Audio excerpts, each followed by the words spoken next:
It is Thursday, December 17th, and I'm about to head out to a presentation at Climaforum 09 on an issue that I care about personally because I'm Canadian and it's a Canadian issue, but also because this is an American documentary and this is an issue that is largely fueled by American consumption and American growth, and in fact global consumption and global growth.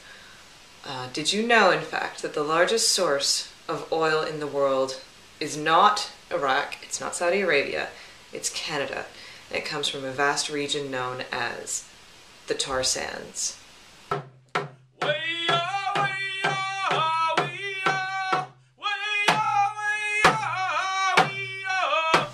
At today's presentation at the Climaforum 09, there's going to be a panel of Canadians talking about a very important Canadian but also a very important global issue. First of all, to raise awareness among people in Europe about this issue because it's surprisingly little known outside of Canada, and then to talk about how they can foster campaigns around the world to target Canadian politicians and the Canadian government to put pressure to shrink and shut down the project known as the tar sands. We're going to be hearing from Elizabeth May, who is the leader of the Canadian Green Party.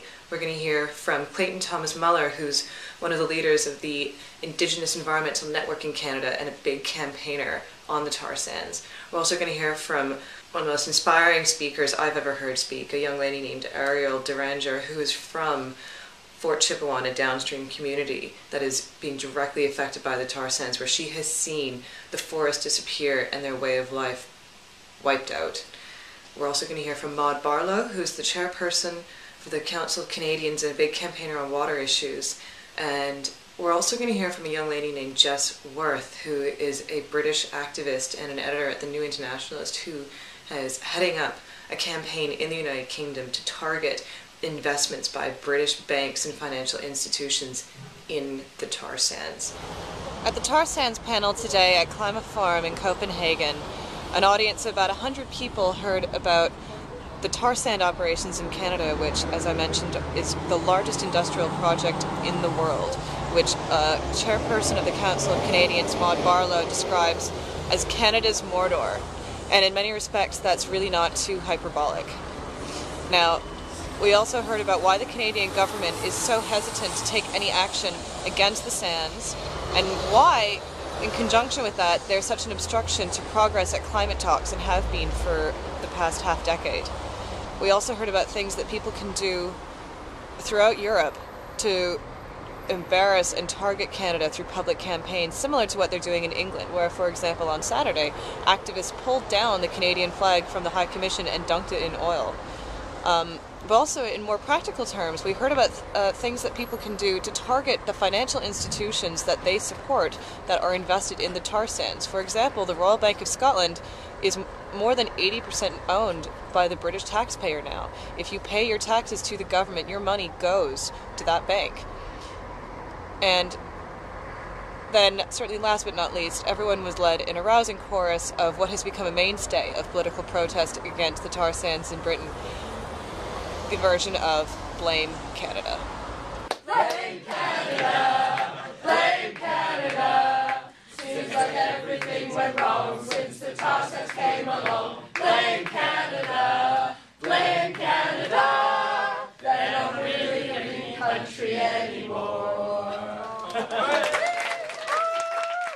But of course it's not just about blaming Canada, as the most powerful speaker that day, Ariel, reminded us. Ariel is, first of all, the most powerful woman to listen to whenever you hear anyone talk about the tar sands, because she comes from the community that is on the front line being affected by the pollution. It's her friends and family that are growing sick because of the pollution in the rivers, who are unable to hunt and who are losing their cultural heritage. It's really difficult to hear her speak about her actual experiences without coming to tears, to be perfectly frank. But she also made a really important point, which was that every single person in that room, and in fact every single person watching this video right now, is in some way funding, fueling the tar sand operations. If you've ever bought a product that has been manufactured by Shell or British Petroleum or any one of those other companies, and don't forget, that includes polymer plastics as well as gasoline in your car, that include the plastics that were used to make this camera. So everybody, not just Canadians, is in some way culpable, is in some way indirectly responsible for what's going on in those operations. This is a global problem with global fueling. And that was a really sobering reminder. But a really important point that I hadn't actually thought about before was raised by the audience during the question and answer period.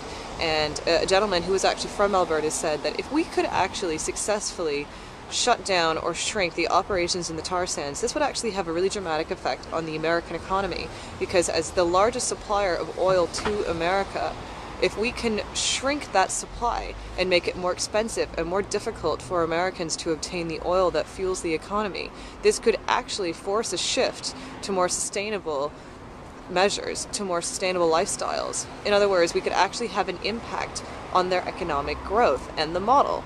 And let's not forget, American lifestyles and American consumption and American economic growth really sets the psychological standard by which the rest of the world follows. So what's going on in the Canadian tar sands is not just of monumental importance for Canada or for the climate, but also for the American economy.